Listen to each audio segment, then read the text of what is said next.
বান্দরবনের তমরু সীমান্তে মিয়ানমার থেকে ছোড়া গুলিতে এক বাংলাদেশি আহত হয়েছে। তবে তাৎক্ষণিকভাবে আহতের নাম পরিচয় জানা যায়নি। রোববার ৪ ফেব্রুয়ারি বিষয়টি নিশ্চিত করেছে বর্ডার গার্ড বাংলাদেশ। রোববার সকাল থেকে বান্দরবনের নাইক্ষ্যংছড়ি ঘুমধুম তমরু সীমান্তের মিয়ানমারে অভ্যন্তরে সামরিক জান্তা বাহিনী ও বিদ্রোহী গোষ্ঠী আরকান আর্মির মধ্যে তুমুল লড়াই চলছে। ভোরে গোলাগুলি মর্টার শেল নিক্ষেপের বিকট শব্দে কেঁপে উঠছে সীমান্তবর্তী এলাকা। সেখান থেকে ছোড়া বুলেট ও মর্টার শেল এসে পড়েছে সীমান্তবর্তী বসতবাড়িগুলোতে। এতে সীমান্তবর্তী বাসিন্দাদের মধ্যে আতঙ্ক ছড়িয়ে পড়েছে। সন্তানদের স্কুলে পাঠাতে ভয় পাচ্ছে অভিভাবকরা, এছাড়া কৃষিকাজ সহ অন্যান্য দৈনন্দিন কাজে যেতেও ভয় পাচ্ছে বাসিন্দারা।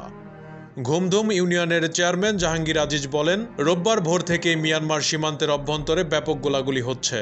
এ সময় স্থানীয়দের বিনা প্রয়োজনে ঘর থেকে বের না হওয়ার পরামর্শ দেন তিনি।